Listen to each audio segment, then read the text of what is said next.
All right, we're here with Black Alicious. We're talking about the craft. Well, the craft was, obviously it was after Blazing Arrow, and, people, had labeled Blazing Arrow a certified classic. And, at that point we were just in a zone, and we just wanted to continue to push ourselves and continue to grow.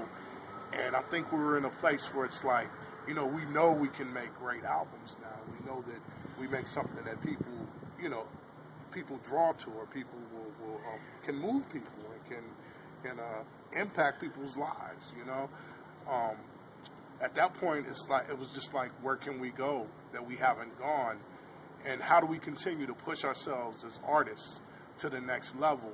I think we were, and I think we are, and I think we always will have the mentality of, we don't ever want to say, oh, we're Black Alicious and we make great albums.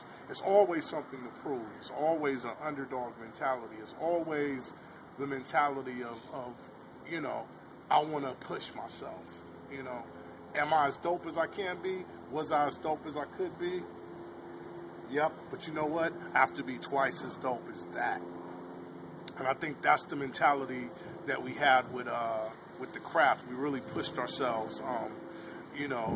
Musically, I'll let X tell you, because I know for him that was a whole other experience. But just coming into his sessions and seeing all of the musicians, that he was working with, I know that he took his craft to an entirely new height and new level during the creation of the craft. There was just so many musicians involved, so much musicality involved in the craft. But yeah, that was a great experience. And the craft was one of the albums where you started to use more live instrumentation. Is that correct? Yeah, that's right. The craft was sort of a process of digging deeper into something sonically that we scratched the surface on with Blazing Arrow. During that period, that was recorded from 2003 up through 2005, around the corner from my current studio, over at Studio 880. That was right around the time that I had first met Hervé Salters via Vincent Segal. Vincent is the person that's playing both acoustic and electric cello on Blazing Arrow, and he did all the string arrangements on that record. He did all the string arrangements on the craft as well. He had introduced me not only to Hervé, but also Hervé plays keys, but also to Sebastian Martel, who played guitar.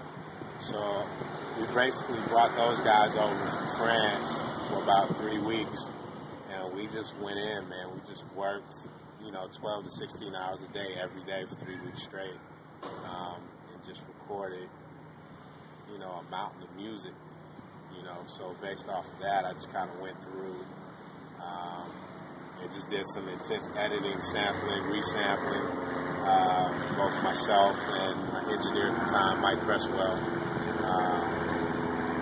We just went in. It was a journey. It was a journey,